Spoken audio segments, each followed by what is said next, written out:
পশ্চিমবঙ্গ থেকে গ্রেপ্তার কাশ্মীরের জঙ্গি জৈশ জঙ্গি হামিম মণ্ডলকে গ্রেপ্তার করা হয়েছে বর্ধমানের রেনেসা হাউজিং থেকে। বর্ধমানের রেনেসা হাউজিং থেকে অ্যারেস্ট করা হয়েছে জঙ্গিকে। প্রথমবার সরকার পরিবর্তনের পর কোনো পার্টিকুলার ব্যক্তি শুভেন্দু অধিকারীকে নয়, রাজ্যের মুখ্যমন্ত্রী শুভেন্দু অধিকারীকে টার্গেট করা হচ্ছিল এবং টার্গেট যিনি করছিলেন তার সরাসরি যোগ রয়েছে জঙ্গি গোষ্ঠীর সাথে এবং তিনি নিজেও একজন জঙ্গি। ককরোচ জনতা পার্টি আমরা যদি বেশি লাফালাফি করে ককরোচ কালো হিট এনে পারলে বাড়ি থেকে ঝাঁটা বিরতি। এই আন্দোলনের আমাদের মূল বার্তা হচ্ছে ছাত্র আন্দোলনের নামে যে দেশ বিরোধী কার্যকলাপ, একটা ধর্মকে টার্গেট করা এবং সনাতন ধর্মকে ছোট করা, ওদের সাহস কি করে হয়? ওরা ভুলে গেছে এটা হিন্দুস্তান, এটা হিন্দুদের দেশ। এইবার হাতে নাতে গ্রেপ্তার হলো জঙ্গি এবং আতঙ্কবাদী যাকে বলা হয়। নতুন সরকার গদিতে বসতে না বসতেই কিভাবে এই জঙ্গি ধরা পড়লো সমস্ত কিছুই এই ভিডিওতে জানতে পারবেন, আর কি বা তার আসল পরিচয়। অন্যদিকে ককরোচ পার্টি আবার আন্দোলন করে আমাদের স্বরাষ্ট্রমন্ত্রী অমিত শাহের পদত্যাগ দাবি করতেছে। তো এই বিষয় নিয়ে আবার কি ঘটলো সরাসরি সেইটাও জানতে পারবেন। তো এই ককরোচ জনতা পার্টির আসল উদ্দেশ্যটা কি, কেন তারা একের পর এক সবার পদত্যাগ চাচ্ছে, এর পেছনে কার হাত রয়েছে, তো চলুন আগে আমরা ভিডিও স্ক্রিনে চলে যাই। বর্ধমানের রেনেসা হাউজিং থেকে অ্যারেস্ট করা হয়েছে জঙ্গিকে। মানে ভাবতে পারছেন আপনারা, মানে আমি আপনাদের সামনে যে ভিডিও নিয়ে আসছিলাম সেটা অত্যন্ত গুরুত্বপূর্ণ ছিল, কিন্তু ভিডিওটি শুট করার আগেই আমার কাছে খবর এলো যে এই প্রথমবার সরকার পরিবর্তনের পর কোনো পার্টিকুলার ব্যক্তি শুভেন্দু অধিকারীকে নয়, রাজ্যের মুখ্যমন্ত্রী শুভেন্দু অধিকারীকে টার্গেট করা হচ্ছিল এবং টার্গেট যিনি করছিলেন তার সরাসরি যোগ রয়েছে জঙ্গি গোষ্ঠীর সাথে এবং তিনি নিজেও একজন জঙ্গি। আর যে জঙ্গির সাথে যোগাযোগ রয়েছে সেটা হচ্ছে জেএসএ মোহাম্মদ জঙ্গি গোষ্ঠী। কন্টিনিউ ডিজিটাল প্ল্যাটফর্মকে ইউজ করে যোগাযোগ রাখা হচ্ছিল। নাম হচ্ছে হামিদ মণ্ডল, যা হঠাৎ করে অ্যাক্টিভ হয়ে যায়। মানে অ্যাকচুয়ালি আমাদের রাজ্যে সে নর্মাল আপনার এবং আমার মতোই ছিল, নর্মাল একজন পাবলিক ছিল, কিন্তু হঠাৎ করে সে অ্যাক্টিভ হয়ে যায় এবং তার এই যে ডিজিটাল প্ল্যাটফর্মের মাধ্যমে বিভিন্ন ইনফরমেশন এদিক ওদিক করা হচ্ছিল। যেখানে প্রথমেই জানিয়ে দেবো আপনাদেরকে যে কেন্দ্রীয় গোয়েন্দা সংস্থার সাথে পুলিশের এসটিএফ, আমাদের রাজ্য পুলিশের এসটিএফ এর যৌথ একটা অভিযান হয়, যেখানে দীর্ঘদিন ধরে এই হামিদ মণ্ডলের ডিজিটাল প্ল্যাটফর্মের ওপর গোয়েন্দারা নজর রেখেছিল। কাকে মেসেজ করা হচ্ছে, কি মেসেজ করা হচ্ছে, কি কথা বলা হচ্ছে। চাইলে প্রথমেই ধরপকড়াও করা যেত, কারণ তার গতিবিধি অলরেডি সন্দেহজনক ছিল, কিন্তু তার কথাবার্তার ওপর নজর রাখা হচ্ছিল যে কি কথা বলা হচ্ছে, কি করতে চায়। এবং যখন পুরোটা নজরদারির মধ্যে এটা সামনে আসে যে মুখ্যমন্ত্রীর একাধিক যে জেলা সফর করছেন সেই সফরের খুঁটিনাটি শেয়ার করা হচ্ছে, টাইমিং শেয়ার করা হচ্ছে, মোবাইল নম্বর শেয়ার করা হচ্ছে, কখন কোথায় যাচ্ছেন রাজ্যের মুখ্যমন্ত্রী তার ডিটেলস শেয়ার করা হচ্ছে, তখনই তাকে হাতে নাতে প্রমাণ শুদ্ধ ধরা হয় এই হামিদ মণ্ডলকে, যে ধরা পড়ে বর্ধমানের রেনেসা হাউজিং থেকে এবং তার যুক্ত মানে সেই আতঙ্কবাদী, সেই জঙ্গি যুক্ত রয়েছে অলরেডি সাজ্জাদ ভাট গোষ্ঠীর সাথে। সেই গোষ্ঠীকেও আইডেন্টিফাই করা হয় এবং এটা অবাক করার বিষয় নয়, আমাদের রাজ্যে এইরকম একাধিক নর্মাল ব্যক্তি যারা অ্যাকচুয়ালি স্লিপার সেল, তারা কিন্তু খবর এলেই অ্যাক্টিভ হয়ে যাচ্ছে। খুব লজ্জাজনকভাবে বলছি যে এই যে বিষয়টা সামনে আসছে যে মাত্র 2.5 মাসের মাথায় রাজ্যের মুখ্যমন্ত্রীকে টার্গেট করার মতো এত ভয়ঙ্কর প্ল্যানিং তারা সেট করতে পারছে, সেটার একমাত্র রিজন হচ্ছে প্রাক্তন মুখ্যমন্ত্রী মমতা বন্দ্যোপাধ্যায়। আপনারা বলবেন আবার সেই মমতা বন্দ্যোপাধ্যায়? আমি বলছি হ্যাঁ, আবারও সেই মমতা বন্দ্যোপাধ্যায়, যার কাছে পারমিশন নেওয়া হয়েছিল যে এনআইএ আমাদের রাজ্যে থানা তৈরি করতে চায়, তবে তো একটা তো গ্রাউন্ড লাগবে, একটা তো জায়গা লাগবে। সেই এনআইএর থানা তৈরির পর্যন্ত পারমিশন মমতা ব্যানার্জি দেয়নি। এমনকি উত্তর প্রদেশে অলরেডি এসটিএফ রয়েছে, অলরেডি এটিএস রয়েছে, অ্যান্টি টেরর স্কোয়াড রয়েছে। এটা আমাদের লজ্জাজনক ব্যাপার, এটা আমাদের দুর্ভাগ্য যে আমাদের রাজ্যে এমন কোনো অ্যান্টি টেরর স্কোয়াড নেই যেটা তৈরি করার প্ল্যানিং চলছে। আর আমরা খুব ভালোভাবেই এটা জানি যে আমাদের রাজ্যের বিভিন্ন জায়গা থেকে এর আগেও জঙ্গি ধরা পড়েছে, কিন্তু পার্থক্য হচ্ছে এইবার জঙ্গির নাশকতার ছক ছিল ভয়ঙ্কর। তারা শুভেন্দু অধিকারীকে টার্গেট করে ফেলেছিল, মানে মুখ্যমন্ত্রীকেই টার্গেট করে ফেলেছিল। আপনারা ভাবতে পারছেন? আরেকটা ইনফরমেশন আমি আপনাদেরকে দিই, অলরেডি 16 মে একটা ফোন আসে ভবানীপুর থানায়, এবং যেখানে এটা জানানো হয় যে একজন মহিলা নাকি ফিডাইন হয়ে যাবে, মহিলা হয়ে যাবে সুইসাইড বম্বার। সে মুখ্যমন্ত্রীর সাথে সাক্ষাৎ করতে গিয়ে সে সুইসাইড বম্বার হয়ে ফেটে যাবে। অর্থাৎ আবারও শুভেন্দু অধিকারীকে টার্গেট করা। আপনাদের মধ্যে অনেকেই ভাববেন যে আগে থেকে কেন আতঙ্কবাদীরা ফোন করে জানিয়ে দেয়, তারা ঘটনাটা ঘটানোর পর তো এমনি জানতে পারবো না। এই যে জয়সে মোহাম্মদ, এই যে লস্করে তৈবা, এদের মধ্যেও কম্পিটিশন চলে যে তাকে, মানে একজন উচ্চমানের ব্যক্তি, ধরুন মুখ্যমন্ত্রী বা কোনো পার্লামেন্টের মেম্বার বা কোনো কেন্দ্রীয় মন্ত্রীকে যদি টার্গেট করা হয় এবং সেই টার্গেট যদি সাকসেস হয়, তাহলে দায় কে নেবে? দায় নেওয়াটাই তাদের মধ্যে একটা ক্রেডিট। মানে আতঙ্কবাদীদের মধ্যেও কম্পিটিশন চলে, এবং সেই কারণে তাদেরকে দেখবেন যে বিভিন্ন জায়গায় পোস্টার লাগিয়ে দেয়, হয়তো আগের দিন রাত্রে, কাউকে হয়তো টেলিফোনের মাধ্যমে ইনফর্ম করে দেয়, কাউকে মোবাইলের মাধ্যমে, ইমেলের মাধ্যমে ইনফর্ম করে দেয়। আর এইবার তো মারাত্মক ঘটনা সামনে এলো যে এইবার তারা জানায়ও নি, মানে ভেবেছিল যে ঠেকা নিচ্ছে নেক, আমরা গিয়ে ফেটে যাই, কারণ মিশন সাকসেস করাটাই হচ্ছে ইম্পর্টেন্ট। তারা জানায়ও নি, আগে থেকে ইনফর্মও করেনি।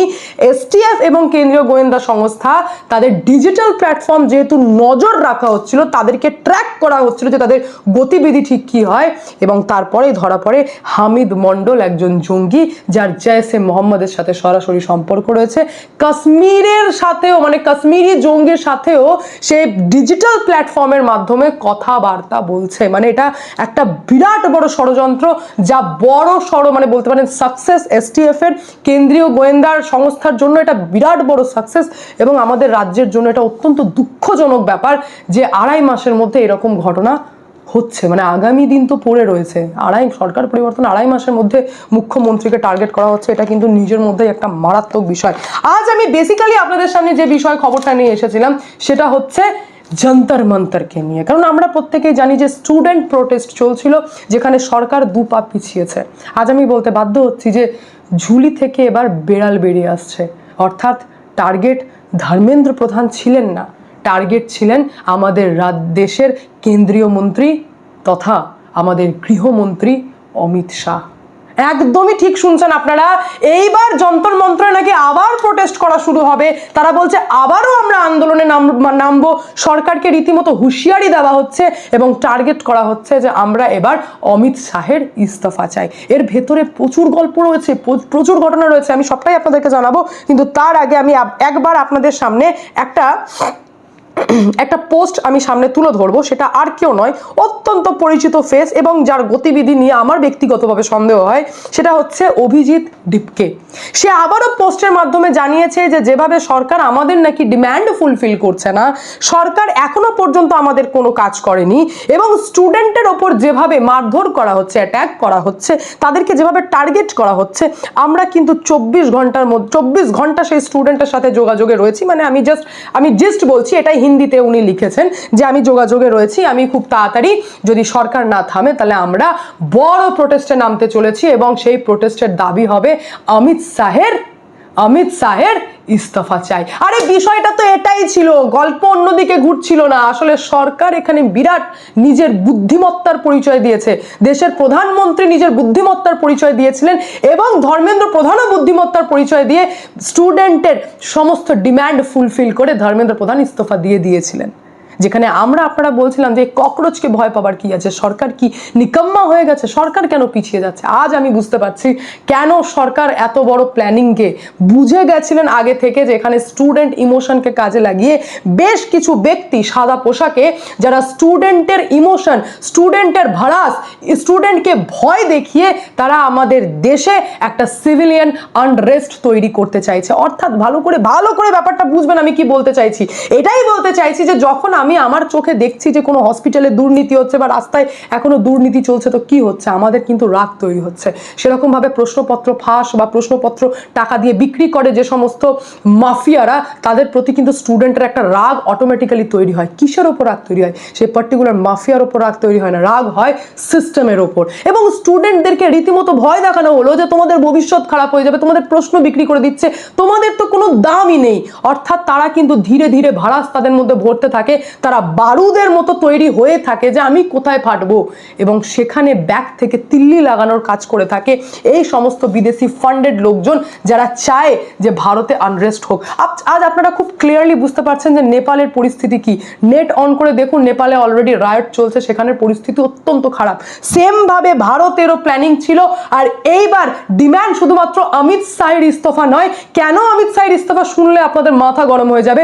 স্টুডেন্টদের ডিম্যান্ড হচ্ছে এবার সমস্ত মামলা, অর্থাৎ যে ক্রিমিনালদেরকেও আইডেন্টিফাই করা গেছে, যে সমস্ত video already Delhi police social মিডিয়াতে দিয়ে দিয়েছে, সিসিটিভি ক্যামেরা ভাঙার, পুলিশের ওপর মারদাঙ্গা করার, এমনকি দিল্লি পুলিশের 100 জন তো অলরেডি হসপিটালে ভর্তি রয়েছে।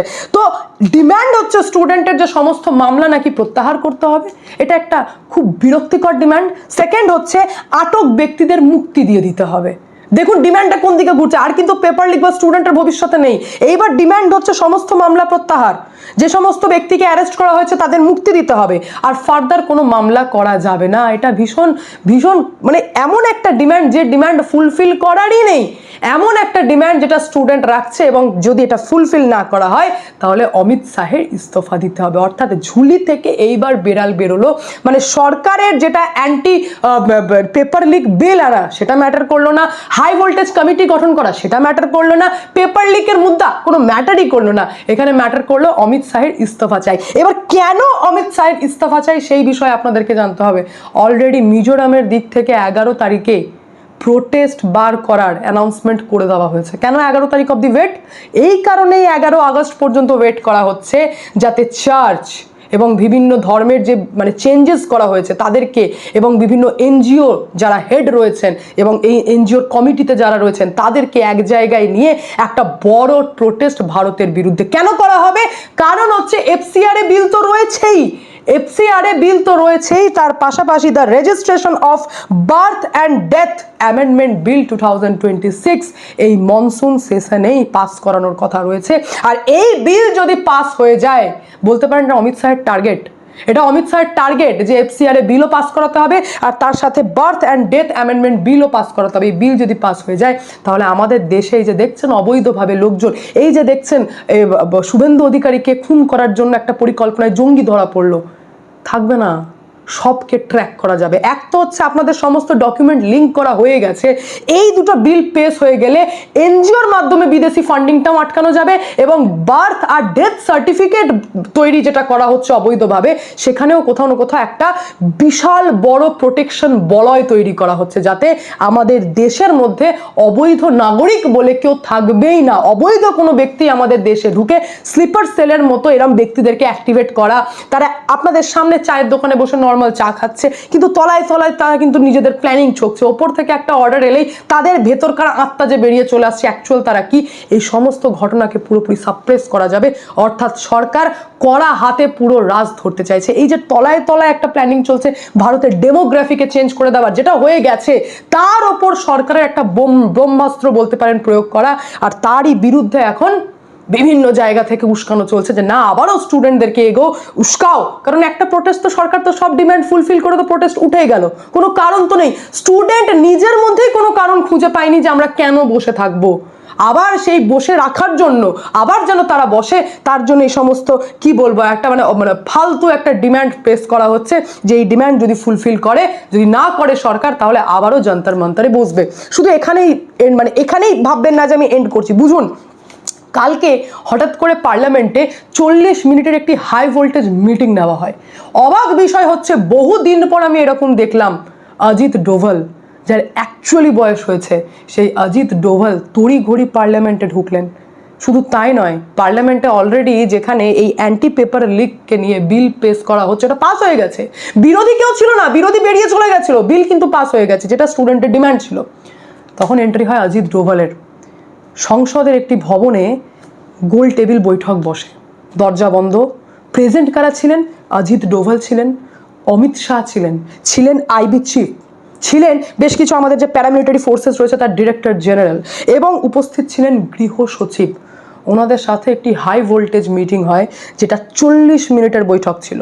এবং খুব স্বাভাবিকভাবে আপনারা বুঝতে পারছেন যে যারা ওই ঘরে বসে মিটিং করেছেন তারা প্রত্যেকেই যেমন ব্যক্তি, তাতে বোঝা যাচ্ছে যে মিটিংটা ঠিক কী কারণে হয়েছে আর তার পেছনের রিজনটা কী ছিল। অর্থাৎ খুব ইজিলি এটা বোঝা যাচ্ছে যে একটা বড় প্রোটেস্টের প্ল্যানিং চলছে এবং অমিত শাহের যদি ইস্তফা স্টুডেন্টরা চায় তাহলে তো মানে বলতে পারেন যে সরকারের ওপর এবার হাত দিতে লেগেছে, মানে সরকারকে ডিরেক্টলি অ্যাটাক করা, এবং সেই কারণেই এত বড় বৈঠক হয়েছে। এটাকে বলতে পারেন হাই ভোল্টেজ মিটিং হয়েছে। এবং তারপর কি খবর আসছে? তারপর খবর আসছে যে IFSO অর্থাৎ ইন্টেলিজেন্স ফিউশন অ্যান্ড স্ট্র্যাটেজিক অপারেশনের দিক থেকে একটি মানে কড়া বার্তা দেওয়া হয়েছে। কাকে কড়া বার্তা দেওয়া হয়েছে? কড়া বার্তা দেওয়া হয়েছে ইউটিউব প্ল্যাটফর্মকে, ইনস্টাগ্রাম প্ল্যাটফর্মকে, কড়া বার্তা দেওয়া হয়েছে ফেসবুক প্ল্যাটফর্মকে। কেন? কারণ তারা একটা অ্যালগোরিদম চালাচ্ছে। এটা পুরো ধরা পড়ে গেছে যে একটা অ্যালগোরিদম চালাচ্ছে, যে যেখানে স্টুডেন্টরা প্রোটেস্ট করছে তাদের ডিম্যান্ড নিয়ে, আমাদের ভারতে কিভাবে আনরেস্ট চলছে, যখন স্ক্রোল করবেন দেখবেন ওই ভিডিও আসছে, যখন স্ক্রোল করবেন দেখবেন ওই ভিডিও আসছে। প্রমোট করা হচ্ছে বেশ কিছু ফেক অ্যাপকে, যে ফেক অ্যাপের মাধ্যমে, যে ফেক প্ল্যাটফর্মের মাধ্যমে ফেক নিউজকে ছড়ানো হচ্ছে, একটা প্রোপাগান্ডা চলছে। আর এটা অদ্ভুতভাবে ফেসবুক, ইউটিউব এবং ইনস্টাগ্রামে চলছে।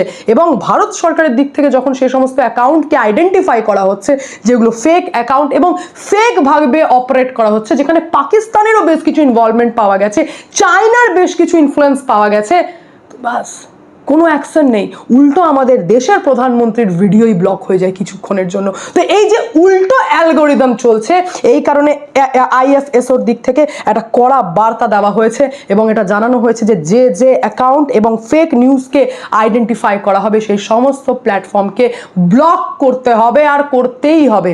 এর থেকে বুঝতে পারছেন যে সিচুয়েশন কতটা কড়া। শুধু তাই নয়, এমনকি সুপ্রিম কোর্ট পর্যন্ত বুঝে গেছে যে এদের কতটা ভয়ঙ্কর প্ল্যানিং রয়েছে, সেই কারণে সুপ্রিম কোর্টও হাত তুলে দিয়েছে। বলছেন যারা দেশের মধ্যে ভাঙচুর করেছে, ইন্টেনশনালি পাবলিক প্রপার্টি ভেঙেছে, তাদেরকে কোনো রকম রেয়াত করা যাবে না। খুব অদ্ভুত বিষয় হচ্ছে যে মিজোরামের যে প্রোটেস্ট, সেটা কিভাবে টাইপ করা হচ্ছে যে 11 তারিখে ডাকা হয়েছে প্রোটেস্ট, যেখানে শুধুমাত্র চার্চের লোকজন থাকবে তার নয়, NGOর থাকবেন এবং বেশ কিছু ব্যক্তিবিশেষ থাকবেন, যেখানে একটা বড় জনসভা করার প্ল্যানিং রয়েছে এবং যে জনসভার মাধ্যমে ডিম্যান্ড করা হবে যে FCRA বিল যেন সরকার ফেরত নিয়ে নেয়। কারণ এই দুটো ইম্পর্টেন্ট বিল যা এই সামনের সপ্তাহে সোমবার দিনই কিন্তু পাস হয়ে যাবে, আর পাস হয়ে গেলে FCRA বিল যদি পাস হয়ে যায় তাহলে খুব স্বাভাবিক ব্যাপার এই চার্চগুলোতে বিরাট বড় ঝটকা লাগবে। এই যে বিদেশি ফান্ড যেখান থেকে আছে, মাদ্রাসার ওপরও বিরাট বড় ঝটকা লাগবে, সেটা সহনশীল মানে সহ্য করতে পারবে না। এবং সেই কারণেই তারা চাইছে যে কোনোভাবেই সরকার যেন FCRA বিলের মধ্যে অ্যামেন্ড না আনে, সেটাকে যেন করা না করে, আর বিদেশি ফান্ডের ওপর সরকার যেন নজরদারি না করে। আজ মনে পড়ছে সর্দার বল্লভভাই পটেলের একটা স্বপ্ন পূরণ হচ্ছে, আমি জানাবো। কিন্তু তার আগে আমি আরেকটা বড় খবর আপনাদেরকে দিয়ে দিই, সেটা হচ্ছে যে একটা অ্যাপ লঞ্চ করা হয়েছে। কতটা বড় প্ল্যানিং দেখুন, সাক্ষী অ্যাপ। সেই অ্যাপের মাধ্যমে কি বলা হচ্ছে যে স্টুডেন্টের উপর অত্যাচার করা হচ্ছে, যে স্টুডেন্ট ডেলি পুলিশের অত্যাচার নিয়ে কথা বলতে চায়, মানে আমাদের দেশের লোককে আমাদের পুলিশ বাহিনী, আমাদের কেন্দ্রীয় বাহিনী, আমাদের সরকারের বিরুদ্ধে কিভাবে ভড়কানো হচ্ছে দেখুন। সাক্ষী অ্যাপ, সাক্ষী নামক একটা অ্যাপ লঞ্চ হয়ে যাচ্ছে, যে অ্যাপের মাধ্যমে তারা নাকি অভিযোগ জানাবে। কার বিরুদ্ধে? আমাদের দেশের পুলিশের বিরুদ্ধে, আমাদের দেশের সেনাবাহিনীর বিরুদ্ধে, আমাদের দেশের সরকারের বিরুদ্ধে। কিনা নাটক আমাদের দেশে চলছে একবার ভাবুন। কিন্তু তারপরেও আমি বলবো যে FCRA বিলও পাস হবে, আর তার সাথে বার্থ অ্যান্ড ডেথ অ্যামেন্ডমেন্ট বিলও পাস হবে, যার মাধ্যমে যদি কোনো ব্যক্তিকে এরকম আইডেন্টিফাই করা যায় যে ব্যক্তির জন্ম হয়েছে একরকম কিন্তু সার্টিফিকেট বার করছে 10 বছর পর, 20 বছর পর, 15 বছর পর, করা যাবে না। DM এর কনসেন্ট লাগবে, তখন সেই সার্টিফিকেট সেই ব্যক্তি অবৈধ হয়ে যাবে, তাকে DM এর কনসেন্ট আনতে হবে, অর্থাৎ DM দায়িত্ব নেবে। এবার DM তো আর জঙ্গিদের বা অবৈধ ব্যক্তির দায়িত্ব নেবে না, বা বাংলাদেশ থেকে আসা কোনো ব্যক্তিরও দায়িত্ব নেবে না, পাকিস্তান বা ওই POK থেকে আসা কোনো ব্যক্তিরও দায়িত্ব নেবে না। তখন খুব সহজেই একটা মানে সুরক্ষা বলয় তৈরি হয়ে যাবে আমাদের ভারতের চারিদিকে। কাঁদছে মাদ্রাসার লোকজন, কাঁদছে মাদ্রাসার মৌলবী, কাঁদছে চার্চের পারদি, কাঁদছে। কেন কাঁদছে? কাঁদছে বলছে যে না, বিদেশি ফান্ডের ওপর রোক লাগানো যাবে না। আজ সর্দার বল্লভভাই পটেলকে মনে পড়ছে যে সর্দার বল্লভভাই পটেল কড়াভাবে জওয়াহরলাল নেহরুকে বলে দিয়েছিল যে আমি বেঁচে থাকতে কিছুতেই কনস্টিটিউশনের আর্টিকেল 30 আমি জয়েন হতে দেব না। হিন্দুদেরকে তো প্রথম থেকে মূর্খ বানানো হতো, হিন্দুদের ওপর তো প্রথম থেকে অত্যাচার করা হয়েছে এবং এখনো পর্যন্ত এরকম হিন্দু রয়েছে যারা কোনোদিনই আর্টিকেল 30-র বিরোধ করেনি, অথচ তারা এই স্টুডেন্ট প্রোটেস্ট এবং জেনজি প্রোটেস্ট বলে তারা রাস্তায় নেমে পড়ছে। এরকম অদ্ভুত হিন্দুদেরকে আপনারা দেখতে পাবেন। কিন্তু আজ আমি জানাই, যখন সর্দার বল্লভভাই পটেল বেঁচে ছিলেন এবং তার কাছে খবর যায় যে জওয়াহরলাল নেহরু, দেশভাগ হয়ে গেছে, এবার সংবিধান লেখা হচ্ছে, প্ল্যানিং হয়ে গেছে যে জওয়াহরলাল নেহরু নাকি স্পেশালভাবে কনস্টিটিউশনে আর্টিকেল 30 আনতে চাইছেন। বিরোধ করেছিলেন সর্দার বল্লভভাই পটেল, হুঁশিয়ারি দিয়ে দিয়েছিলেন যে যদি এটা করা হয় তাহলে আমি মন্ত্রিমণ্ডল থেকে তো পদত্যাগ করবই, তার পাশাপাশি কংগ্রেসকে আমি সম্পূর্ণরূপে বহিষ্কার করব। তৎকালীন সময়ে ভারতে যথেষ্ট নাম ডাক ছিল সর্দার বল্লভভাই পটেলের, একটা স্বচ্ছ ছবি ছিল এবং সেই ছবিকে ভয় পেয়েছিল জওয়াহরলাল নেহরু। এবং যখন বলেছিল যে যদি জওয়াহরলাল নেহরুকে পরিষ্কার জানিয়ে দিয়েছিলেন যে যদি এই বিল আনতে হয় তাহলে আমাকে যদি মরতে পর্যন্ত আমি মরবো, কিন্তু এই বিল এই আর্টিকেল 30-কে আমি কনস্টিটিউশনে লাগু হতে দেবো না। এটা যখন বলা হয়, জওয়াহরলাল নেহরু পিছিয়ে গেছিলেন, বলছিলেন ঠিক আছে তাহলে আমি আর্টিকেল 30-কে অ্যাড করবো না কনস্টিটিউশনে, থাক, ওটা ক্যান্সেল হয়ে গেল। কোইন্সিডেন্টলি সর্দার বল্লভভাই পটেলের মৃত্যু হলো এবং তার কিছু দিনের মধ্যেই কনস্টিটিউশনে আর্টিকেল 30-কে যোগ করা হয়ে গেল। কতটা বড় ঐতিহাসিক ভুল এই জওয়াহরলাল নেহরু করলেন, এবার ইন্টেনশনালি না আনইন্টেনশনালি আমি সেই তর্কে যাব না। প্রিয় দর্শক, এতক্ষণ থেকে পুরো ভিডিওটি প্রথম থেকে শেষ পর্যন্ত দেখার জন্য আপনাদেরকে অসংখ্য ধন্যবাদ। পুরো ভিডিওতে দেখতেই পেলেন নতুন সরকার মাননীয় শুভেন্দু অধিকারী গদিতে বসতে না বসতেই একের পর এক দুর্নীতিবাজ এমনকি জঙ্গি বাহিনীদের কিভাবে ধরতেছে তা আপনারা দেখতেই পারছেন। তাছাড়াও এই আতঙ্কবাদীকে কিভাবে ধরেছে পুলিশ সেইটাও আপনারা পুরো ভিডিওতে জানতে পেরেছেন। অন্যদিকে ককরোচ পার্টির আসল উদ্দেশ্যটা কি, কেন তারা রাস্তায় এইরকম করতেছে, আশা করি বন্ধুরা পুরো বিষয় ভিডিওতে জানতে পেরেছেন। তো যাই হোক, এই রাজ্যে প্রথমবার জঙ্গি বাহিনী তাদের লোকেশন পাওয়া গিয়েছে, তারা কিভাবে এসে আমাদের রাজ্যে বসবাস করতেছে আর কি বা করতেছে তা এইবার হাতে নাতে ধরা পড়েছে। এ বিষয় নিয়ে আপনাদের মতামত কি অবশ্যই কমেন্ট করে জানাবেন, পারলে ভিডিওটি শেয়ার করবেন। ধন্যবাদ।